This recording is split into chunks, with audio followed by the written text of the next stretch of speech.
It is now. All right. Cool. Well, Todd, you tell us when it's go time, buddy. I believe it is go time. What? Wait, we're recording? Yes. Oh my goodness! Hey everybody, how's it going? We do that every episode. It's great. Coming to you live, and if you're not live, you're watching this afterwards from the historic Renton Civic Theatre in beautiful, beautiful downtown Renton. Yes. In the lobby, no less. Yes, and this is the Big Mashup Show. We're taking 3 different shows and throwing them into one. How exciting is this? That's how you know you have way too much time on your hands. On a Sunday. Yeah. Yeah, not one of us is going to church today. So. Don't tell God. So anyway, to my right, I've got my Dunce Cap Games DCGTV brother, Kyle McCurdy. To my left, I've got Not About You podcast, Jamal Harrington, the most funniest guy in the room. Right. And further to my left on the big board, we've got Cousin Todd, also from Not About You and Our Town Podcast. Yeah. My goodness, we are just filled. And unfortunately, there's a couple of people we're missing today that we got to shout out. We got Mary Ann Riley, who could not make it because she's not feeling good. And Mr. Mike, the mayor himself, is in Chicago still. So, not that they're dead, but we miss them anyway. Run for your life. Run. What's up, guys? Oh, man, it's good. I mean, I'm good. I'm awake. I'm alive. I woke up this morning. You know, we had a really good show last night here at the Renton Civic Theatre, and I'm still kind of feeling the high from it. The guys that were on the show last night, Justin Hayes, Kermit Apio, and Amos Mack, those guys, pillars of their community. Killed it last night. They Nailed were it to the floor. Awesome. And I'm proud to say that they're all local guys, right? Yeah. All right. Kicking it Western Washington. Good job. Like Renton local or like? Olympia. Okay. So Olympia All right. and Tacoma, Justin Hayes, Olympia, Amos Mack, and Kermit lives in the northern part of Seattle, I believe. Oh, okay, but cool. yeah, definitely local guys. Yeah. And it was like one of those lineups that I wanted to do. Like the first thing that I thought about when I put together the lineup was, number one, let's get first of all comics that we get along just fine, you know, Nice. and you know, it was one of those things where I was like, let's do like this diversity thing, you know. And I thought like the lineup was more diverse than the audience, you know. like yes, Kermit's gonna bring in like all these Hawaiians, and you know, it's gonna be like pineapple pizzas everywhere and whatnot. You know, it was gonna like smoke a ham in front of the theater or something. That would have been awesome. And had like a luau, but it was totally opposite. You know, it was just like a lot of red. You know what I appreciated about the show is that you could tell you guys knew each other really well. Oh, yeah. Because of the way you played off each other and were making jokes even, you know. And, you know, if you're on a national stage, I'm sure with guys that you don't normally perform with, you probably don't have that camaraderie, right? Yeah, I mean, there's some, but... Because, you know, it's like when you know somebody or have done enough shows with them, you kind of know what the, again, it's like a brotherhood. You know what pushes their buttons, you know what don't, but it's just like we're very thick-skinned. Justin is one of those guys that you sit in a room with him and you're cracking up the first 5 minutes, and you either like him, you're like, he's a cool guy. Bust your chops if he likes you, or you could be like, wow, this guy's a complete asshole. But why would anybody want to hang out with him? And it's like, give it time, he grows on you. He definitely grows on you. And Amos, we did the last show we did was last year in August at the Emerald City Comic Convention.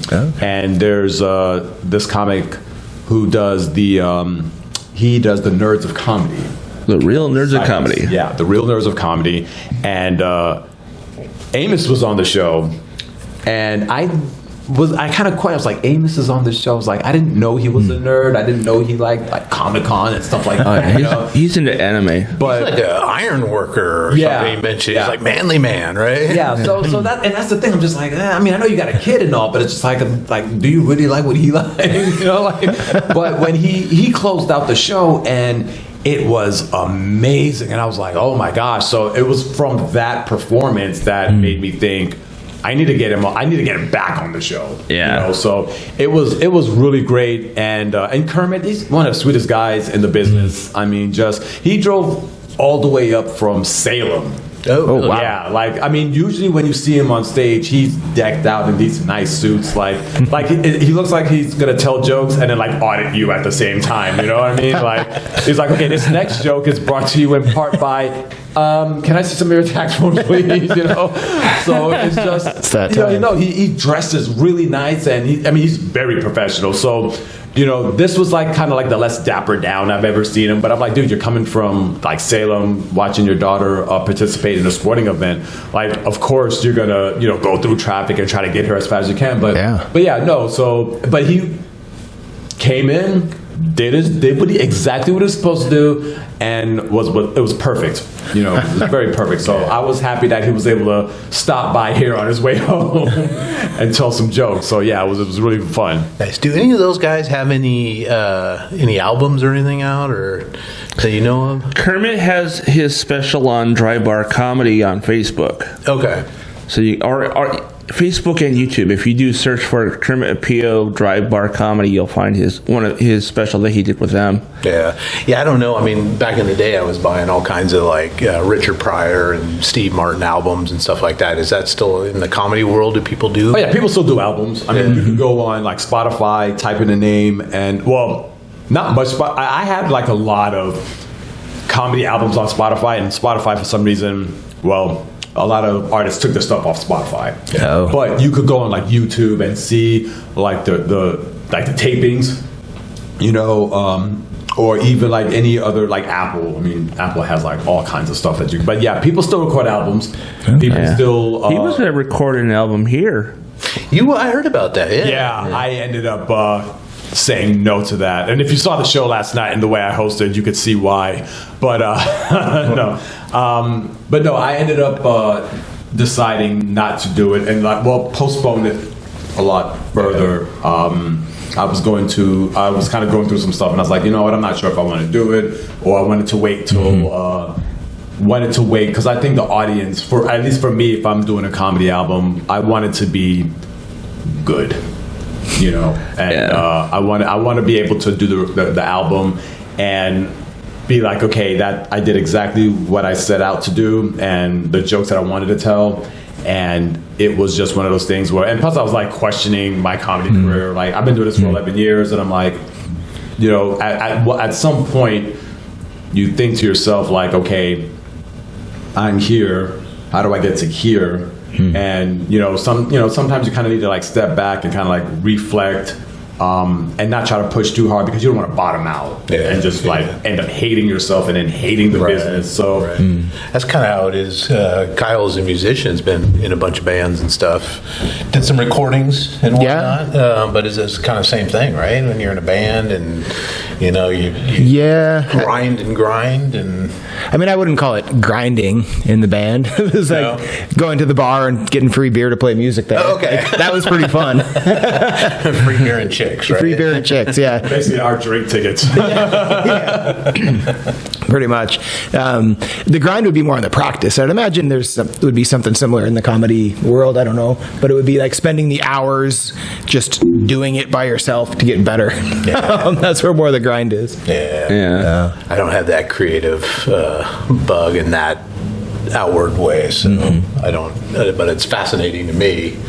Yeah, I mean, it's just like that's all we do is, you know, be creative, and I like it. You know, I'll be on the plane, and sometimes if I'm not sleeping, I'm just like, well, what? You know, I have like a little pen and a pad sitting there on my tray table, and it's just like blank. You know, and it's like, okay, so what do we want to write about today? All work and no play makes Jamal a dull boy. And then they duct tape me to the seat. You know, like, once they see that, they're like, no, you're not about to. Really, I'm funny, I swear.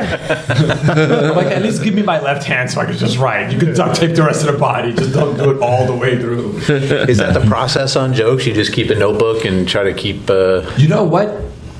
So I did this joke last night about the yawning joke. Yeah, that's so funny. And that joke it's literally a week old. Oh. Yeah, and I sometimes, like sitting down by yourself in a dark room is not the way to do it. You got to go outside. You got to see the world. Yeah. And I was actually, I was just telling my friend this just last night. I was walking. I was actually going to an open mic, and I was going to an open mic, and I was transferring from one train to another, and I was walking down the hall, and there was this lady who yawned, and she did not put her hand, she didn't cover her mouth, and I got pissed. like for no reason, I didn't know her, you know what I'm saying? I didn't, and it was just like a small thing, it was just like if someone's like, she might as well just sneezed in a crowded not area. cover her mouth. But and again, I could have easily, I'm a pretty mild-mannered person, I let a lot of stuff go, but for some reason, that was the straw that broke the camel's back, and I just lost my faith in society. A yawn. Comedian in New York snaps because of yawn. Never happens. Yeah, a comedian pushes a lady on the floor because she has bad manners. Right onto the third rail. But I saw that, and I just remember and mind you, I'm going into the city, I'm in a pretty good mood, and when I saw that, I just instantaneously, a dark cloud just came over my head, and I got upset, and I sat in the train, I took my phone out, and I just started writing a joke about this lady yawning, and I was just describing it in the most vile ways, and I'm you know what? I could do this better in a more creative way. So I'm just so I get to this open mic, and I'm sitting down next to my friend, and she's just what are you doing? And I'm I'm writing a joke. We're at this open mic. I'm not even on the open mic, mind you. I'm here to support. Okay. And what are you doing? Oh, I'm writing a joke. Okay. I didn't know you're allowed to do that here. I'm not even paying attention to what's going on. I'm just I am mad right now. And I'm just sitting there just and I'm showing out is this how you spell irate?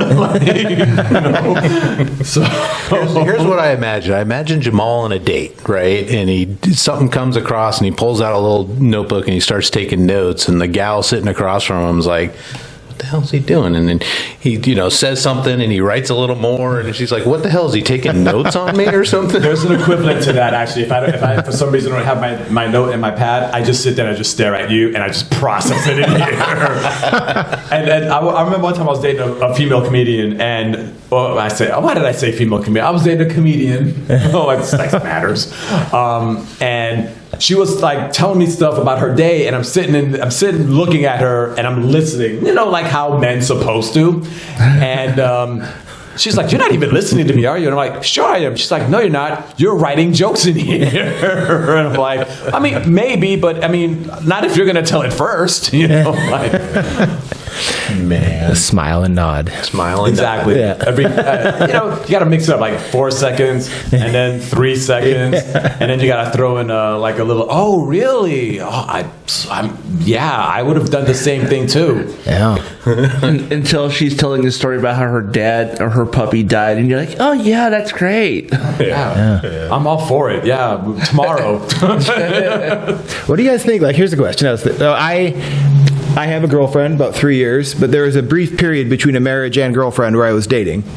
What is etiquette on date with phones? What are you supposed to do? Someone put it under the table, phone down. So exactly. So face down. What I do is I'll usually have my phone in my pocket, and I don't because I'm afraid I might slip out. Oh, sometimes it's very uncomfortable. Yeah. So I take my phone and I put it face down, right there. Right there. So even if it rings, and I put it on silent, do not disturb, silent. Yeah. So I don't want it ringing, but I put it right there because I'm paying attention to you, and no matter what happens here, it's all about you, Bam. Now, if she gets up and goes to the bathroom, then that kind of gives me a little time to kind of okay, this, that. But when she comes back, it's right back down.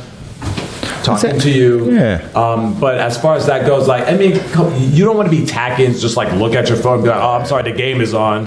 and just, I double. You also don't want all those Tinder matches. Yeah, I double. Right? I double booked, and God forbid, like you get a text message and it's like from an ex being like, talking shit about you, and she could read it upside down. She's like, oh my God, okay, I can see why you were on a dating app. All right, well, you know what? This was fun. Yeah. Thanks for dinner. There's been a couple of times where we were recording a podcast and it's during the football season, and you could tell Jamal's watching the game. I got leering eye. People watching are like, why does he keep looking at his phone? Because I'm posting on Facebook and shit. And I believe, and correct me if I'm wrong, is Jamal is a fan of one of the most rabid fan bases ever, which is the East Coast. Yeah, I think the football team that I like, we're kind of a divided group. So, and it's funny that Todd mentions that because yes, he's right. He wasn't that distracted, but it was enough. I was like, what is he doing? Because I'll have my phone like right here, and like we'll be talking about issues of the heart, and which I excited about something, and my eyes will just go like this, and then it's like it's only like a slight look. Like my head doesn't even move. Like you can see my eyes just looking. But both me and Marianne realize he's like, you're watching the game, aren't you? And he's like, no, yes, no. And it's okay. So we record Thursday night, and Thursday night football is the thing. And I have fantasy football, so I watch all the games because I'm just like, look, I got money riding on this. Yeah. But at the same time, it's like I'll let like Todd will be talking about Star Wars, and I'm like, I'll just like look. He's glazed over. I'm like, this is gonna last like 10 minutes, so I got time. Hey, I legit for like a year. I was like, so have you watched The Mandalorian yet? He's like, no. I think it was like 2 years. It was 2 years. No, actually, it was longer than that. I have not watched The Mandalorian, and that would like it was like a running joke, like, hey, do you watch The Mandalorian? And then a few weeks will go by, and like before we would end the show, Todd would be like, hey, did you see The Mandalorian? And I'm like, no. And again, like I was going to watch. It's on my list, but I'm like watching. Like, still haven't watched it.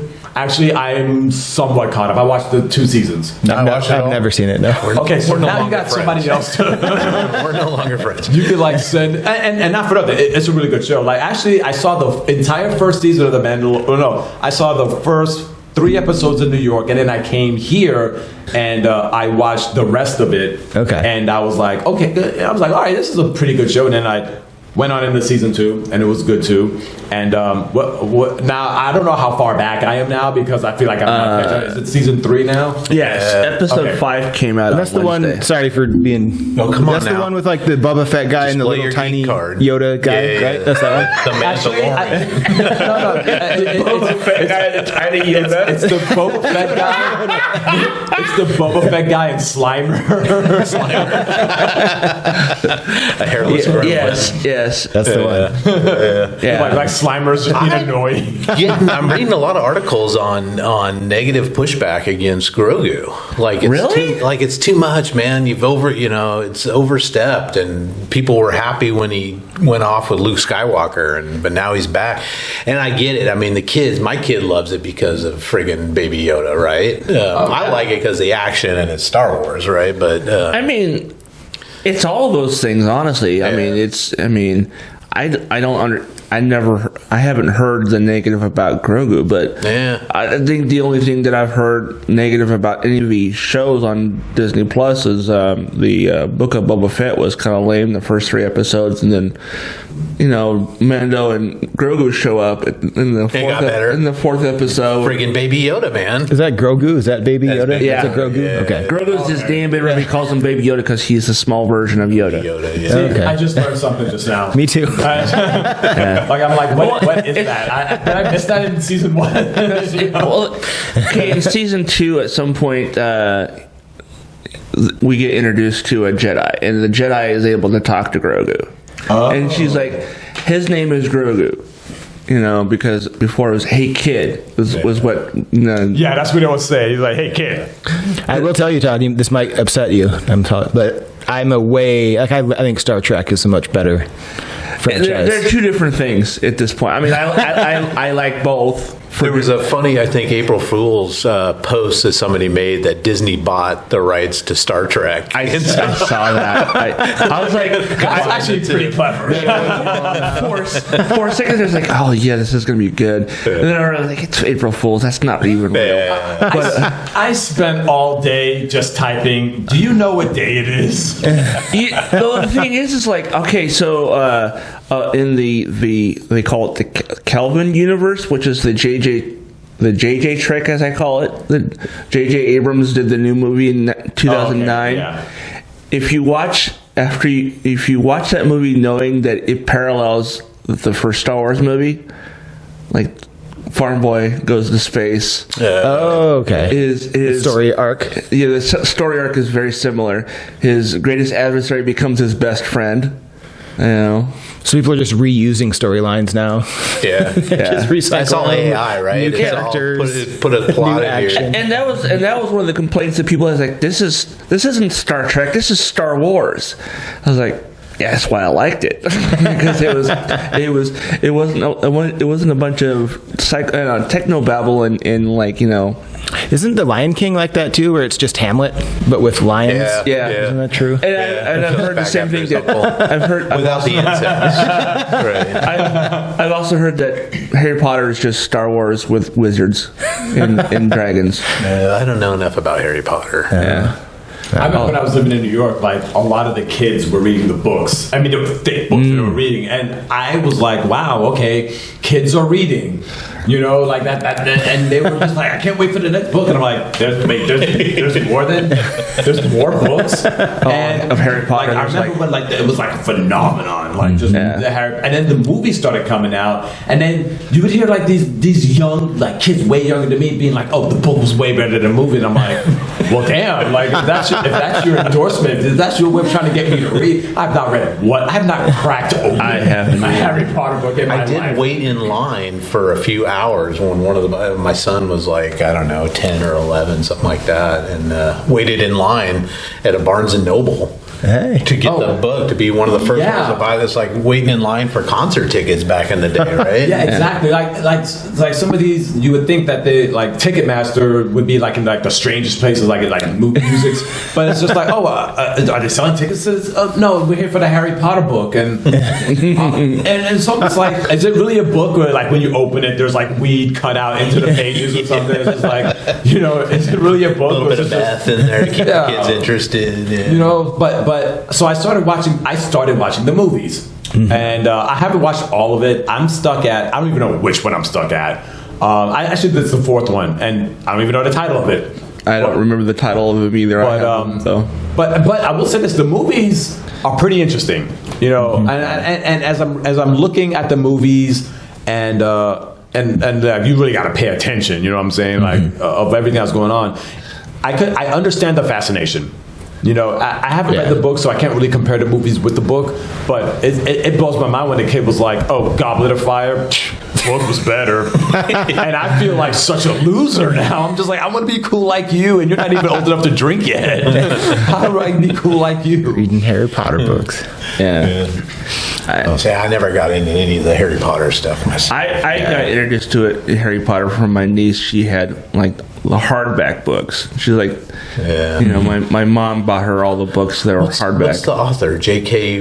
Rowling. Yeah, isn't she in big trouble? She's anti-trans, and some of her characters in her books are stereotyped and whatnot. So. So people are like protesting like anything that comes out from her. Wow, being stereotyped in a book. Whoa. Jeez Louise. Doesn't everybody get stereotyped in a book? I never understood like that concept. Like, oh, I can't read that book because there's a black guy who's a slave and it's set in like slave times. So I can't read that because I might get triggered. Like, what the hell? I never understood that concept. Yeah. And a lot of people are protesting the new video game that just came out like in the last month. And it's supposed to be awesome. I read a review about that one. I've actually watched my friend Egypt, who is one of the comic dads. He does a Twitch stream where he plays games, and I tuned in one day and he was playing that game. I was like, "Is this Harry Potter?" He's like, "Yeah." I was like, "The new game just came out." I was like, "Oh, okay, cool." And I'm sitting there watching. I was like, "Okay, this is kind of cool." It has it's kind of third person view. Your camera's like right behind your character, and make a wizard. Yeah, is it based on one of the books in particular? Or anything, no, you create your own character. I mean, you can customize the look. Just go and just F up some muggles. And it's an open world, and you can wander around. It's kind of like GTA, but with wizards instead of gang members and shit. So steal someone's broom, just knock them down, beat someone over the head with your Horcrux. Yeah. I will say this, and I can't defend this because I don't remember it well enough, but I had a little period of my life where I heard about J.K. Rowling being like anti-trans or something like that, and so I looked it up. Like, what did she say? And from what I found, there was like nothing in there is like anti-trans. It seemed like it was a way blown thing. Sorry, Mike. But I don't remember exactly what I read, so I can't necessarily defend that position. She but I looked it up and I was like, "What? No, she retweeted or she tweeted something that was like about trans people in general, I think. But she's also created characters that are, making she's basically saying that the Death Eaters were like. What was it? Death Eaters. The Death Eaters are like the bad guys in those movies, in those books. They're like they're basically like Grim Reapers. Okay. And they when they catch you, they suck out your soul and whatever. I had a picture in my head just pop up of it's literally like just a Grim Reaper, but and they're when they talk, they all whispery. Do you play video games? I do. Picture Shang Tsung from Mortal Kombat sucking out your soul. Yeah. I think that's what he's trying to say. And they basically were saying that those characters were finally a video game reference I understand. Gotta go back to 1993 to make video game references. Nice. But yeah. So I mean, I don't own any of her. I mean, I have the movies. They were a gift, so I didn't spend any money on it. So, but like getting back to like what yours, that's really cool that like Harry Potter did it with getting kids back into books. That other one was the Hunger Games, right? Like that one got a bunch of kids reading books and stuff. Yeah, like it's cool seeing that in the modern time. Like when I get on a train, like I actually, as of a couple weeks ago, I got me a library card. Hey. Which is something that I haven't had. I mean, when I lived in Seattle, I had a library card, and I didn't live too far from the library. But I got a library card recently, and I walked into the library. I live on the same block as the library. Okay. I mean, so I get to the library, and I'm browsing through their books and all that, and I mean, I was like, I'm actually going to read again. Yeah. And which is something that I can't. The last book I read, cover to cover. God, it was a long time ago, and it wasn't like a book that I had to read for school or anything like that. It was just like I was cleaning out my storage unit, and I saw this book, and I was like, I'm gonna read it, and I read it, and it was Animal Farm. Oh, and you had to read it in high school and whatnot, and I read it, and I was like, I still hate this book, Like, I mean, I like it, but I'm just like, oh man, like it still hit me. And then there's a movie that they had, and I watched that, and isn't that like a really popular Nintendo game series too? I think Animal Farm's the one. It's like a social. That's what I'm thinking of. Yeah, like some animals are more evil than others. Like that allegory. I was thinking of Animal Crossing, but yeah. But it's an allegory on communism. Yeah. And it's it's a great book, but it was like the last book that I read. And even when I flew here, I put 2 books in my bag. In case, like, on the flight, I could read it on the flight. But I did finish. So the library, they have like this thing where you could check out 50 items. At my house right now, I have 50 books. 3 books from James, and I was like, and this was not like one trip, where I'm just like carrying 50 books. I checked out like 5 books at a time. Then I was like 10 books, and then 10 books. And then I was like, I'm just gonna grab all these books, and then I have them in order that I'm gonna read them, stacked up in a tower. And I just finished like my first book like 3 days ago, and I'm like on the train, I'm reading it, because like every time I get on a train and I see like somebody reading a book, I'm like, you know what? that's cool because it's like, you know, we live in a society where like we are so handcuffed to technology. I'm on my phone, like doing this or doing this, and then sometimes I'm kind of tired of it. I mean, like me, I'm kind of like bored of it. So I don't want to be a slave to my phone. So, and I'm 40 years old. I know. But I can't talk right now. I'm podcasting. You know, I'm 40 years old and I don't want to be like, this is as much as I'm ever going to learn. I don't need to learn anything after that. You know what I'm saying? Like, I do not want to, like, I don't want to learn anything new. I don't care. 40 is a decline. Like, I don't want that for my life. You know what I'm saying? Like, I'm 40 years old. I go to the gym. I'm still active. But I think knowledge is very important. You know, have you ever, do you drink? Do you guys Yeah. I mean, I sometimes. Social, like we're social. Like I don't want to ever have to be in a conversation and we're talking about something that I'm just like I'm like no knowledge of. You know what I'm saying? So it's like, but usually like when you guys talk like Star Wars and Star, I mean I've seen the shows, but I'm not gonna like interject something and just be like, yeah, I'm smart. You know, like I don't want to. If I don't know anything about it, even on our podcast, if I don't know about something, I am not going to interject because it's just like, you know, and sometimes it's smart to do that too. Like, look, I know this is not something that I'm very versed in, so I'm gonna like step back and then just listen to somebody talking and learn from it, you know? Right. So I want to be able to just and just for my own personal, you know, I just want to be able to just learn something new, and then sometimes I'll read fiction. What was the book you just finished? It was called. Oh boy. Desire on a Tropical Island. It was called Pornography by Debbie Nathan. Yeah, I don't know. And it was it's about pornography and how it the history of pornography and how it's shaped society. It's not like it doesn't get into like the vulgarity of like, well, in this scene, you know, which I was like rip off, you know, I'm just like the history of the money shot, you know, yeah, right. But it just talked about the business and and how it affects the world and how hard it can be. But it's affecting things, and it was, and not for nothing, it was very like eye opening because you know it talks about like the history where it started and how it's evolved, you know, and it gets into the business side of it, and it got into like you know they've interviewed a lot of people who are in the business, and it was just an eye opener just on that alone, and so now I look at it differently. Sure. Or will be looking at it differently, you know, the next time. No, my short dalliance in porno. Oh, do tell. Working for a delivery service, we actually used to deliver the film cans to some of the big, like the AMC theaters, right? Yeah.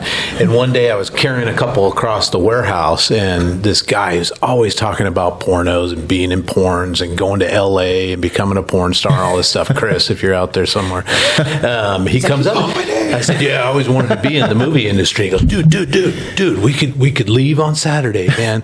I'm telling you, four movies a day will make like $1,000 a day. 4 movies a day. I'm like, motherfucker, 4 movies a day? He's not wrong. Like male performers don't make much money compared to the women. Yeah. Like if you were a chick, you would have. If you were a chick and you were making 4, you would probably make like $3,000. Or $3 to $5,000 like that day if you're doing like 4 shoots. I mean, you would need a break in between or something like that.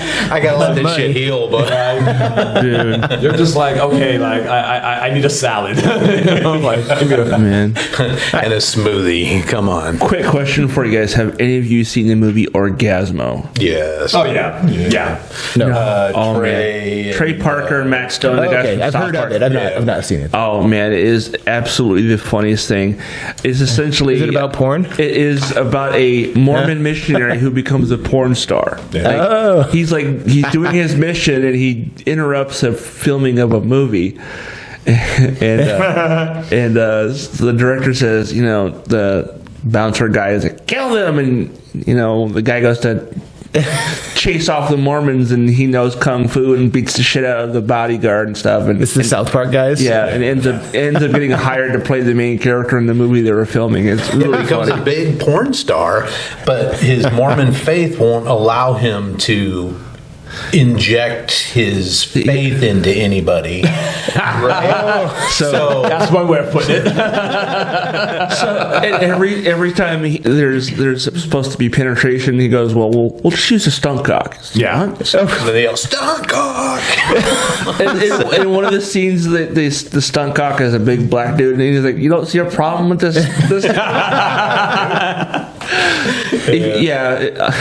It's really, you have to rent it. It's really I'm funny. intrigued. I have no idea how it kind of takes us a jab at the industry. it takes a jab, but it also makes a lot of fun of Mormons too. Yeah, I mean, so funny. and that's the one thing they do. It's just like they take something like very like precious as faith, and they just throw it through a wood chipper. I mean, good. I mean, this is that happening. And you need to once in a while, right? This is like 20 years before they did the Book of Mormon. Yeah, you know. Yeah. So yeah, I'm worried about the Mormons. If society falls down, and I'm on this little like prepper kick in my life right now, which is weird, but if society collapses, the Mormons are going to take over because they have food networks, they have like self-reliance built into their culture. Okay, don't tell that they're going to take over. Okay, don't tell that to the Jews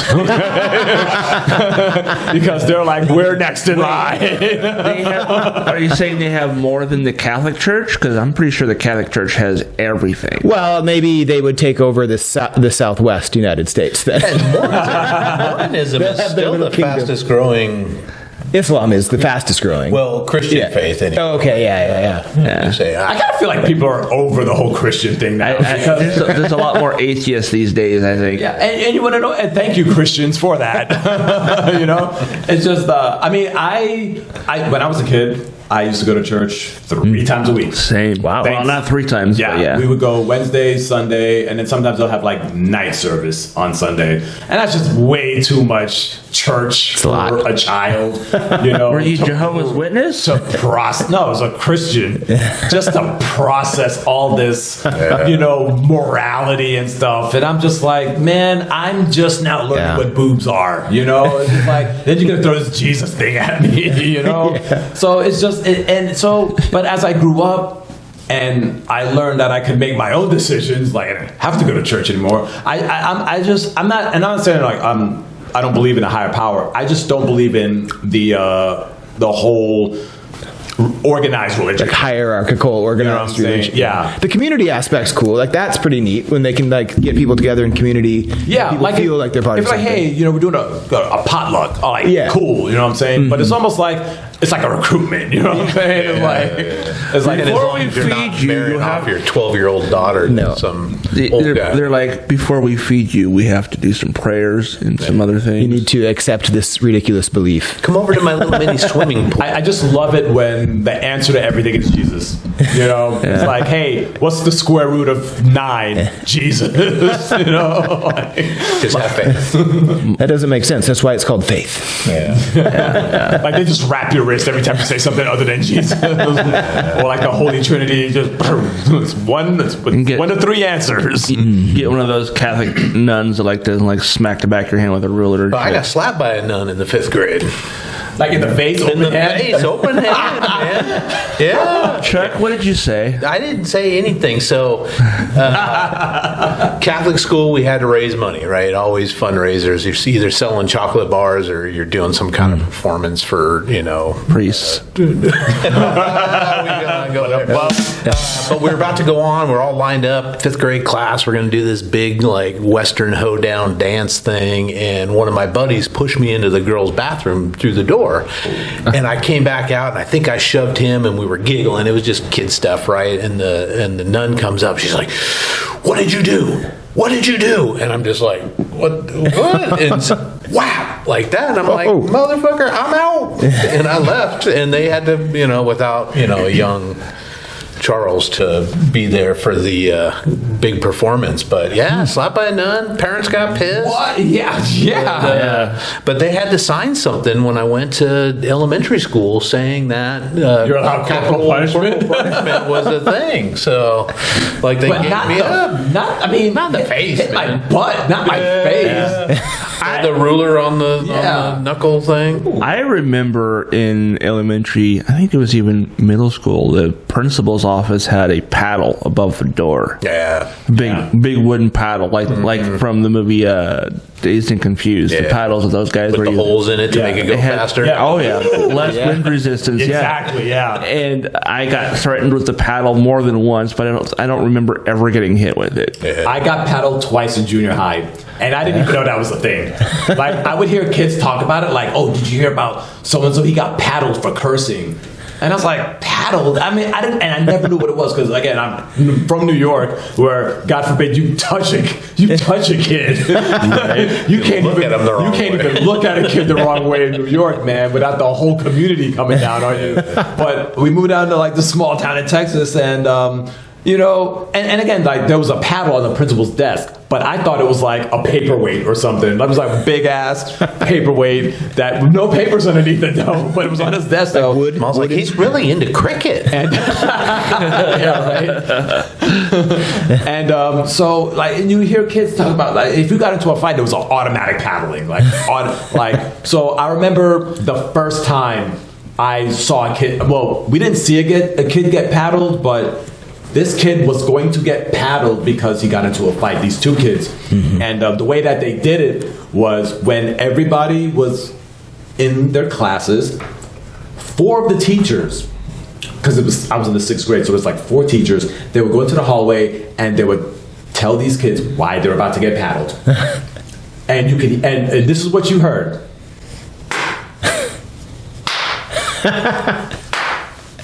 And then everyone in the classes are quiet. It was almost like you was listening to an execution. Like, it was like closed circuit TV. Like, oh man, they got him. But and so the first time I heard it, I was like, oh, when you guys mean paddled, you guys mean whipped. And then my teacher came in with the paddle because she was the one that administered it, and she was a short lady. So I guess she had like power. Like, she was like, I'm close to the ass. Bam! Like, I could just swing it. Like, the taller teacher's like, I have to like kind of come down at like a curve.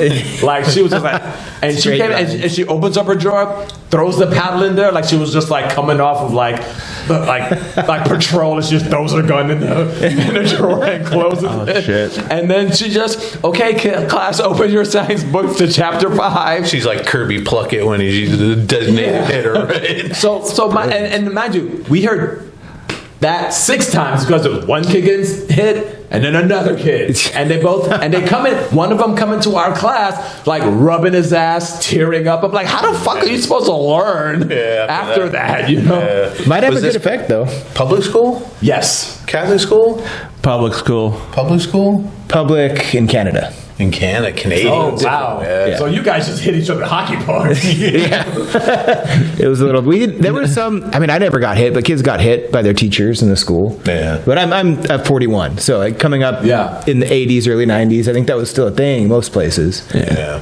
When I got paddled, it was like, I got paddled twice. I had dreadlocks, I got in a lot of fights, and I remember the first time I got paddled, the first hit was like, yeah, this is like, yeah, you're in it. The second one was like, that was the hardest. Like, that was like, it made you tear up. And you're in 6th grade, it's just like, I want my mom to whoop me. And then like the third one was like, okay, we can tell that your butt is bruised. Pap. And then I walked in and I sat down, and I don't even remember what I learned that day because all I thought about was I was just like, I don't know though, like we both have kids in middle school. Yeah. And I think from some stories I've heard and things I've seen, they should probably be smacking some of those kids with a paddle. There's some wildness going on there. But now you can't touch a kid now. Yeah. And they know it. Yeah, exactly. What are you going to do? Exactly. They're looking at the kids like, what'd you say, punk? You know? Yeah. I remember like threatening to call CPS on my mom, and she's like, "You're gonna do what?" I'm like, I don't know what I said, Mom. I blacked out for a second. I'll give you something to call them about. That was. You know, I'll give you something to cry about. Was something that was said frequently at home when I was. I'm not gonna lie. My favorite thing, honestly, and I don't have children, so thank you, God. But I would never. I don't think I would ever hit my kids because I was never really hit. Like my dad, he never like punished us. He probably should have. We'd be better children for it. But he's never really hit his kids. Mom, on the other hand, just batshit crazy, yo. So just batshit nuts. But no, I mean, she had to. We were not easy kids, you know what I mean? But I kind of feel like whenever I'm at a grocery store and I see a parent smacking the shit out of her kid, I'm just like, yes. Keep at and anytime like a parent wants to intervene, I just want to be like, no, this needs to happen. Okay, don't. You're not supposed to hit him in public. I'm like, you take that sausage and you whack him over the face with it. Okay, like no, this is how he learns. Get spanked by a package of bacon. Yeah, like don't be running around like there'll be kids like just doing dumb stuff, and I'm like, watch your kid. Don't tell me to watch my kid. I'm like, okay, I'll be eat something he's allergic to. You know what I mean? Like, yeah, my mom was the kind of mom that she wouldn't scream at us or hit us in public, but she would grab you by your arm, like right here, and squeeze so fucking hard. By the way, squeeze so hard that you're like, hold on, shut up. Like, how do you get? I'm like, Mom, how do you get all this strength? Like, you don't even go to a gym. Like 5'4", you know, tiny little Irish Catholic woman, and get outside. I was at a Whole Foods, and I was doing like a demo kind of thing, and there was this lady who she had like a 7-year-old daughter, and then she had like it looked like a 5-year-old son, and the son was kicking my table, like knocking stuff off. And I looked at the mom, and the mom just was like oblivious to what he was doing. So the sister went around, and she was like, "Stop it!" And he stopped for a second, and then he did it again. And then, so I politely said, I was like, "Hey, excuse me, young man, can you please not kick my table? You're knocking stuff off, and you know I don't want you to get anything spilled on you." And the lady was like, "What did you say to my kid?" Oh, jeez. I was like. I was like, no, I was asking him not to kick me. Don't talk to my kid like that. And I was like what?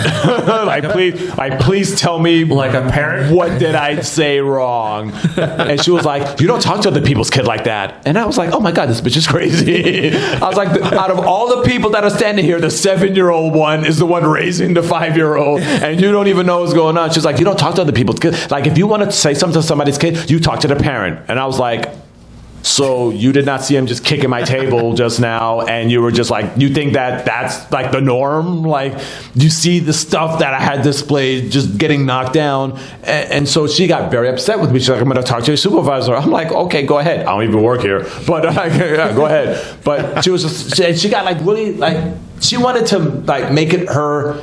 First of all, Whole Food shopper, the worst people on the planet anyway. So I'm just like, I'm like, okay, like you are definitely, you are proving my point about people like you that feel like you really need to be heard.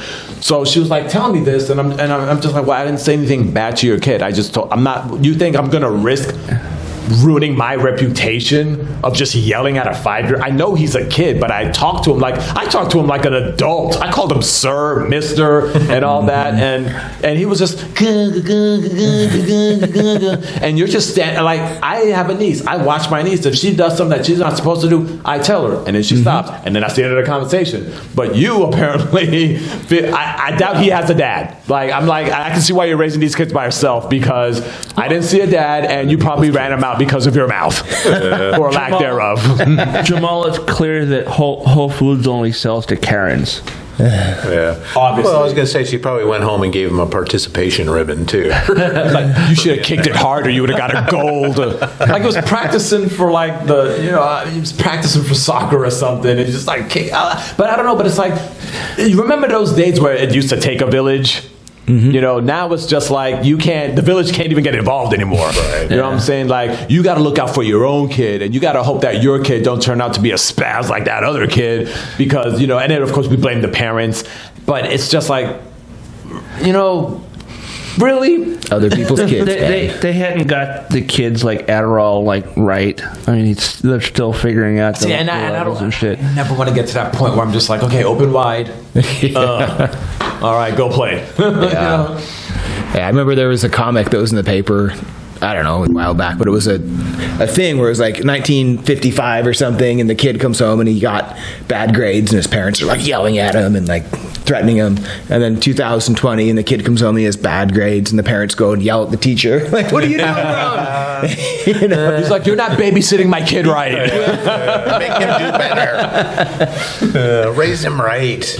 I kind of feel like since we're talking about like bad children, I mean, and I'm sure your kids are just, you guys seem like very friggin' diamonds, man. They're great. I kind of feel like my opinion is this, and maybe I'm wrong. I'm waiting for some psychologist to be like, "Hey, I saw your podcast. By the way, I liked it, but there's something. I'm going to poke holes in your theory." I kind of feel like I look at like how I kind of feel like parents are not there enough for their kids, and not for nothing. I don't think it's any really fault of the parents at all. It's our work schedules. Like it's the parents' bosses that's at fault. Well, that we could say that. I mean, it's easy for the parents to quit and be like, "I'm going to work for myself or do something else where I could spend more time with my kids." But it's like, have you guys like paternity leaves are not worth crap here in this country compared to other countries. So I kind of feel like whenever we hear about kids acting up and kids, going through these emotional like temper tantrums, it's just like, well, first of all, your mommies and daddies are working 8 hours a day and some Jamaican lady is raising you, and the parents don't have, and by the time they get home, they're tired. They probably spend like a couple hours with their kids. And then it's like this whole go thing. But meanwhile, like in other countries, their paternity leaves, it's like you get like a year off. Yeah. So you could so your child could recognize your face. Right. And sometimes it's both parents, and sometimes it's concurrent, sometimes it's consecutive, but it's like it gives, like these other countries give the parents enough time so they could raise their kids so they're not being pieces of shit. You know what I'm saying? So I kind of feel like, and then of course you look at our homicide rate, like our yearly homicide rate, it's like when we think about other countries, it's just like, oh, well, they don't have the freedoms that we have.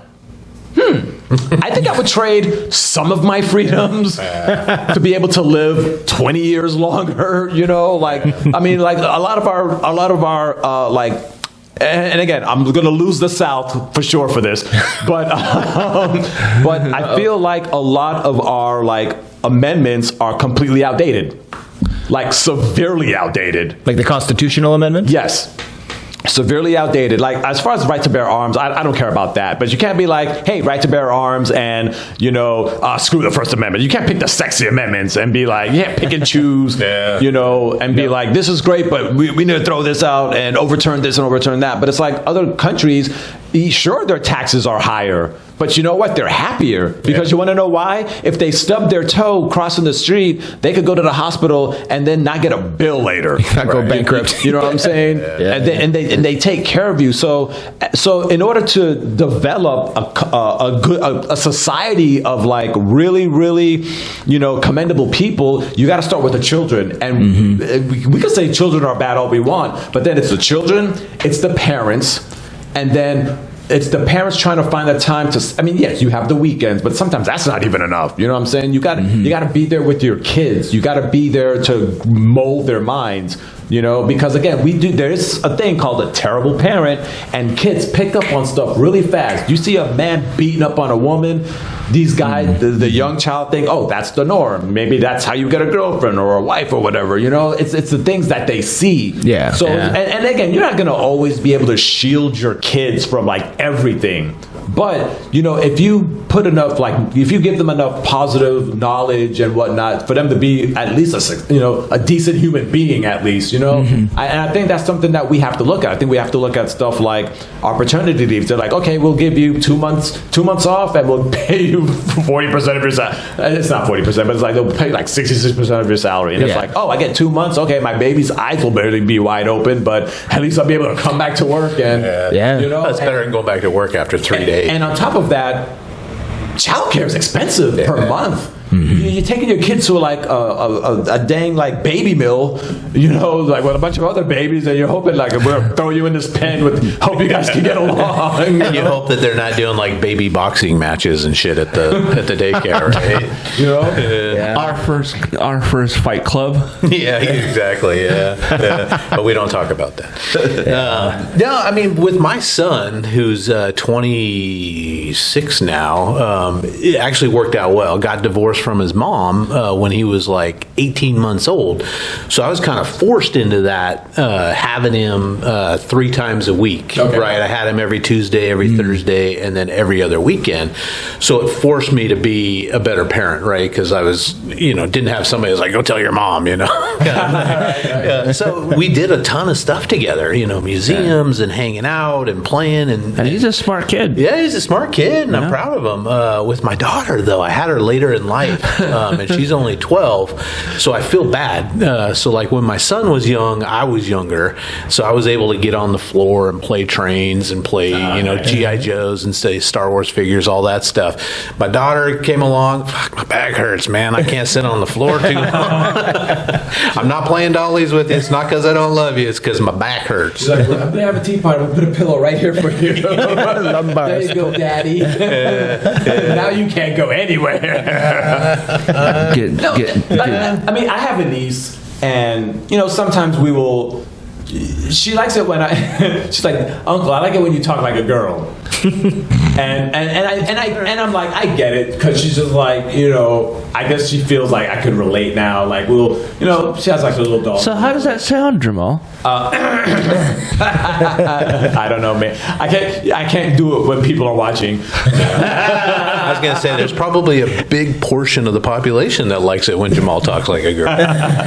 but when I do it and she hears it, she kind of giggles because it's funny to her. But she, you know, it's like you gotta play with them. You know. How old is she? Your niece? She is 8. 8. Okay. Yeah, and she is very, very.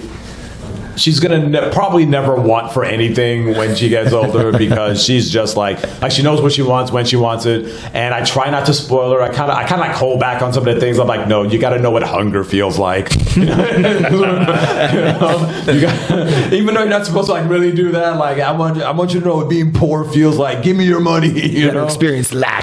Like I like hang like a Twizzler over her head. I'm like, grab that brass ring. You know? And but she's like, do we have to eat ramen again, Uncle? This time we'll put water in it. I like it crunchy.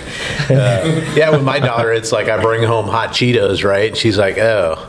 I'm like, what's wrong? I kind of wanted Takis. Like, come on now. You know, that's why you say that. Is there really a difference, though? Yeah, my dad, he brought like a bag of everything bagels, because my daughter, I almost slipped. My niece, she was like, I was like, so what do you want to eat? She was like, I want a bagel with cream cheese. And I'm like, okay, I could get you that. And she's like, I want a plain bagel with cream cheese. And I'm like, okay, that's specific, but okay, cool, I can get you a plain bagel with cream cheese. But then like minutes after the conversation, my dad walks in with these everything bagels. And I'm like, oh, you brought bagels, okay. And we already have cream cheese here, so I'm like, we don't have to go out. Mm-hmm. She was like, no. And I'm like, but we have bagels. And she looks at the bagels and she kind of like rubs her hands over the everything part. I'm just seeds everywhere. She's just like, and then she sees stuff inside of it and she's like, plain bagel. And I'm like, all right, I did say I was going to get you a plain bagel. And but I'm like, don't you want to try the everything bagel first just to see if you like it? She's like,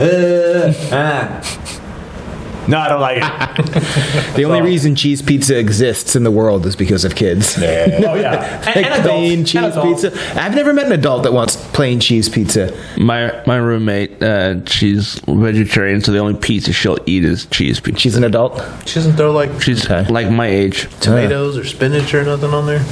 Hey, when it comes to Fend for Yourself Friday, like Kermit was talking about, I related to that. I was like, yeah, we have that at my house. It's just like, you think I'm cooking? No, it's Fend for Yourself Fridays. I remember my mom doing that too. Yeah. Like, and so, order out or something. But pizza, yeah, it's like, pizza, here you go, there's a pizza. Eat, shut up. Pizza puts you in a coma so you can go to sleep and I can put some work. Man, not growing up, but Fridays was leftover Fridays, and it was mom, not a great cook, rest her soul, but she would make 4 or 5 distinct different meals from Sunday to Thursday, right? And then at Friday night was all the leftovers piled on a plate, and you're like, ugh. Like, this is the weirdest looking loaf I've ever seen. I can fry you an egg and put it on top. No, it doesn't help, Mom. This is why people have like problems with like cross-contamination when it comes to their food. They don't want I have a friend of mine, Shannon, if you're watching, hi. She doesn't like having food touch on her plate. She has those, remember those trays we had in school? Yeah. With the borders. I mean, I showed her that you can buy those on Amazon. I don't know if she ever bought them or not, but I actually got a set of them because I thought they were fucking cool. But yeah, she would put them in little individual things and they would never touch. I was like, they end up in the same spot in your stomach, right? They're not separated in your stomach. And she's like, shut up. So, that's the way it goes down. Yeah. Spoonful of sugar. Yeah, man. What about your kid, man? Both of your kids? Any quirkiness? Well, I don't know. Like Arrow, my 11-year-old, goes to the same middle school. He's here today. Yeah, is here today. And for food, I'm not very good with food diversity, but thank God Arrow rolls with it. Like every night at my house, I cook steak and put like Brussels sprouts in the oven, and it's steak and veggies. Just to make sure I'm hearing right, because I'm wearing headphones. You said Arrow. Arrow, yes. Is your other child Bo? No, other child's Nevaeh. And Arrow. I was going to say Bo and Arrow would be hilarious as kid names. Yeah, it would. So steak and Brussels sprouts. Steak and sprouts. How do you do the sprouts? Little bacon bits? Little salt, little olive oil, just put them in the oven, roast them up. But it's pretty simple. Every now and then I'll try chicken and it doesn't work great. But I'm not very good. Like, I provide the basics. The basics. You got your protein, you got your veg. Here's your stuff. A little mashed potato. Whatever. Yeah. All right. But with parenting, I don't know, with 11 and then my other daughter is 16, I've hit this point where I think no matter what I do, society is raising my kid more than I am at this point. Like the friend groups, the school groups, the things they want to do, like that. That's more of how they're learning to engage the world than especially what I'm doing. Age, man. Yeah. I mean, you got both preteen and teenager. Mine's preteen. Mm-hmm. Going to be a teenager this year, and it's just crazy. Yeah. Absolute nuts. Did you know what I heard? I heard this story at Nelson Middle School, where our kids go to school. There was a kid that was there that was like giving, this is like 6th and 7th graders, giving them gummies, candy. No. And then it was like edible, like pot gummies. Were they really? Yeah, but they weren't telling the kids. Like, what happened to don't take candy from strangers? Yeah. Seriously, someone's giving away gummies? Right? Yeah, at Nelson Middle School. You can. Wow. I was like, whoa. Every time I hear, like, that's pretty intense. People saying that, don't take these kinds of candies during Halloween. It's like, who's giving away pot candy to kids? That's awful people. I was going to say, like, giving away pot candies. I'm like, to adults, kids, cool people. Yeah. It's my favorite kind of people. No one's giving away those things. Those things are expensive as fuck, man. Well, but that's an intense high too. Like if somebody gave me an edible and I didn't know it was a strong one, I wouldn't really know what it was. You're like, there's something wrong with that gummy. All of a sudden, I feel everything. I mean, it'd be fun, but I would be very confused and like change my day drastically. When I was living here, anytime that I would get like a cookie or a brownie, I always ask, is this a brownie or is this a brownie? Right? Yeah. You know, has this got funny butter? Or we did have this funny thing. So I used to live in Tacoma, and I would host poker games in my garage when I lived there. And they got pretty big. We had like 2 tables, and I was married at the time, and my father-in-law wanted to come play. And so he came. And another guy that played was this dude that like sold pot. Like he made pot and he sold it legally, and he brought cookies, and these really strong weed cookies. And my father-in-law ate one, not knowing what they were. Is that Tony? Yeah. Oh man. Yeah. And Tony's like a manly man, military dude, ex-special ops guy. And so we're sitting there playing, and all of a sudden he just stands up, walks into the living room, boom, on the couch asleep. Oh, it was like that quick. It was like boom, boom, boom. I was like, whoa. All right, well, Tony's out. Yeah. I did this weed show, a show at a weed dispensary in Manhattan, and they were selling snacks, and they had like cookies for like $1, like, you know, nothing too, you know, price wise extraordinary. But there was like one of the comics was buying a cookie, and he was like, "Hey, is there weed in this?" And I was like, "Dude, look at the price of this cookie. Do you think that they would sell a cookie at this price and then just waste it on a weed cookie for $1? Like, there's no way. You know, like if this cookie was like, I don't know, $10." Mm-hmm. You wouldn't even have to ask the question. Yeah. So when weed became legal in Washington State, I was living in North Kitsap. So like right next to the Albertsons that I would shop at was a little weed store. So when it opened, I think I waited like a week or two. Actually, I think it was my birthday weekend that I went down there. I said, you know what, I'm gonna go in there and see what I can find, because I've never done well. At that time, I hadn't remembered that I'd done any kind of edibles before, but so I bought a little 8-ounce cherry cola. That was like a cola. Yeah, THC infused cola. Oh, and then I asked for the smallest amount possible, because I'm a complete lightweight when it comes to anything like alcohol. I'll have like a shot, maybe 2. And then I'm good for the rest of the evening. Oh, wow. So I wish I had that. So he goes, okay, well, he goes, you can get this or these. And there's two cookies the size of like Chips Ahoy cookies. So they're like this big, you know, like a $50 size. And he goes, eat half or drink half. Wait 30 minutes. And then, you know, if you feel something, then, you know, eat the rest later or whatever. You know, I'm ADHD, so my time management isn't great. So what I thought was 30 minutes was like 10. And it's like, it's not. I don't feel anything. I don't feel anything. And as soon as I drank the last of the 8-ounce cola, that's when it kicked in. And like for like, I think 3 hours, I felt like I was a Jell-O mold. I could feel every piece of fat in my body just kind of like shifting in my body. And was it pleasant or was it like unpleasant? It was unsettling. I mean, it wasn't like it didn't freak me out as much as it was just like, I don't know if I like this.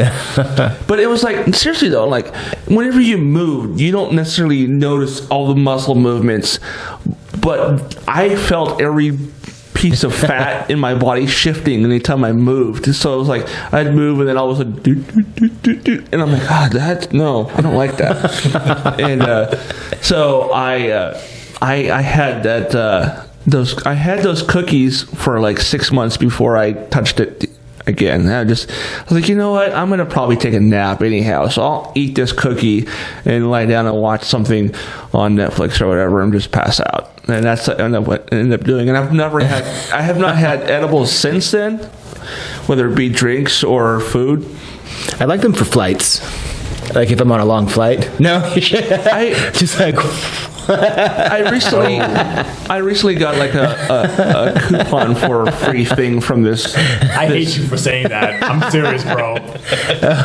Oh man! The first time I did LSD with my brother was the weekend of a Memorial Day weekend, family reunion weekend. Oh jeez! My brother comes in and he's like, "Hey, we should do." And I've never done it, but if it's anything that I've seen in the movies, his idea was completely just terrible. He was like, "We should do LSD and go into the city, Manhattan." Oh, God. Oh, I remember you talking about this. And the first thought in my head was like, "Oh, cool. No, there's no way." I'm like, first of all, that is a huge problem. It seems like the worst place. It's possible the worst place to do LSD. Yeah. What? Manhattan, anywhere in Manhattan is the worst. I mean, unless you're probably like by the Hudson River walking up. No. So I was like, here's a better idea. We do LSD and we go to Coney Island, which is like the boardwalk. Oh, okay. It's like a beach and everything, and it's pretty spread out. So then that way, because everybody else there is on drugs too. You know what I'm saying? Like everybody else is high on weed or whatever, but if you see like a gang of people walking by, they're on something. But they're not there to like mess with you or anything like that. Because if they see that you're high too, they're just like, oh, he's cool. You know what I'm saying? Mm-hmm. We're on the same wavelength. We don't want to mess up each other's high. But I'm like, let's do that because it's spread out. So my brother just says, open your mouth. And he goes like, and then we hop on a train. We get there and we're walking on the boardwalk, and I noticed that the wood panels on the boardwalk was like going like this. And he was like, "Do you feel anything yet?" I'm like, I think so. And I'm like, you know what? I'm in a much better mood now. And I'm like, isn't this better? Like you could see the water and you could see every speck of sand being blown. You know, and I'm like, isn't this better than going into Manhattan? And then I felt like it was great. Like it was great, but the high lasted a lot longer than it was supposed to because we went home, I took a shower, and then we walked 7 miles throughout the city. Going nowhere. I would imagine if I was to take LSD or shrooms or anything and be in New York, I would feel like I would be seeing like scenes from Ghostbusters as I'm walking through town. Slimer changing. Just ghosts randomly popping out between doorways and shit. Nice. I found a chocolate mushrooms that I had for 3 months that I forgot. I was cleaning out my freezer and I found it and I was like, oh crap, I forgot I had this, and I put it in the refrigerator. Oh. Like it's like a little baggie and it's of a heart, and then my niece started coming around. Oh. And I was like, oh, and she likes to go into the refrigerator as if she bought groceries or something. But I'm like, hey, I'm just gonna go make sure that all the groceries that I put in here are like, I'm gonna go make me a sandwich or whatever. And like, look, if you want something, we go there. But anyway, and I was like, oh crap, I gotta go like hide it because I didn't want her to get at it. And I had shingles. Like a while back, and I was in so much pain, and I was like, you know what? See if this helps. And I ate it. Wow. And I was halfway through Bowling for Columbine, which is not a good movie to watch when you're on shrooms. Oh my god! It is not. I'm sorry. It is a terrible. It's a this good whole movie. Experience sounds awful. But every interview that they were doing, I felt like I was conducting it. Like, how did you really feel? Like, yeah. And I was like, get that fat dude out of the way. Like they were in Canada, and I'm just like, so how much did it cost for you to get looked at in a hospital? And I felt like I was the one asking. What was the director of that movie? Michael Moore. Michael Moore. Yeah. Did you guys ever see the South Park episode where they made fun of Michael Moore? Oh yeah. I did, but I don't remember it. He was like, and he was just like this really, really obese character when he talked. And it was the reason why they did it is because of that documentary. He asked the Bowling for Columbine. Yeah, he asked Matt and Trey to do like an animation thing for the movie. They said no. Well, they did an animation anyway and just kind of made it look like it was South Park, even though it wasn't. It was. Oh yeah, that's the part that Yeah. So you had shingles? Yeah, shingles, trying to like ease the pain. And then I watched that movie. I watched Mosquito Coast, like the old Harrison Ford movie. Yeah, and then I watched Grudge Match. And when you're on shrooms and you're watching Sylvester Stallone and Robert De Niro box, they look older than they look. They almost look like mummies punching each other. Oh my God. You know, it was just like, oh my God, that's Sylvester Stallone. I just watched Cobra the other night. Oh my God, did you? It was awesome. It was awesomely bad. It is. It's a terrible movie. It's horrible, I mean, but dude, the one line, every sentence out of his mouth had to be a one-liner. Yeah. No, I was surprised that I was able to watch, like, it was on one of those streaming devices, but before that, you had to pay to watch it, and I'm like, first of all, the Rotten Tomatoes don't do it any favors, and I have a rule, if it's under, like, way under, like, under 30, I'm like, you want me to pay $5 for what? Yeah. Like, I'm like, make it's that... on Tubi, I think. Is that where you found it? It's on HBO Max. It was on Tubi, but then and then now it's on HBO Max, but I saw it on Tubi too. I'm like, there's no way I'm paying $4 for this garbage. Yeah. I'll endure the same 30-second advertisement every 5 minutes to watch that movie, right? Dude, that is the worst about like free streaming services. It's the same 30-second commercial every 10 minutes. But I love the fact that they say the commercials keep it free. But like, it also makes me want to put a gun to my head sometimes. Well, and I think the reason why they do that is so you pay the extra $5 so you can get the streaming without the ads. Because I mean, I went through that when I was watching How I Met Your was it How I Met Your Mother? The name of the show? Yeah. The original show. Yeah. Yeah, it was the same 30-second ad every 10 minutes, and I was watching the whole series. And so, like, 26 episodes every 10 minutes, you know, the same Viagra commercial or fucking tampon Todd's commercial. finally like, fuck it, I'm buying Viagra. You know, it was like feminine hygiene products and boner pills, you know. It was just like, this is what people who watch How I Met Your Mother are really buying. Right? Yeah. It says a lot about their target demographic. So, well, guys, this has been a ton of fun, but our time limit has come to us because this is a working theater. There is stuff going on this afternoon, so we got to vacate the lobby. It's going to take us a minute to break all this down. Yeah, but I had a good time, man. Yeah, me too. Fun. Yeah, we'll have to do this again sometime. Yeah. Maybe in July. When you come back. Yes, absolutely. Cool. All right. Well, leave it on a positive note. Just remember that you're never going to find out if you don't fuck around. So, and remember, folks, it's not about you, right, Jamal? Not about you. Well, if you have a problem with people who are trans, always remember, it's not about you. Exactly. So from Not About You podcast, from Dunce Cap Games and DCGTV and Our Town podcast. Hey. Thanks for watching. Thanks, guys. And we'll see you in our respective podcast time slots. All right. This was great. Thanks a lot, guys. Thanks, guys.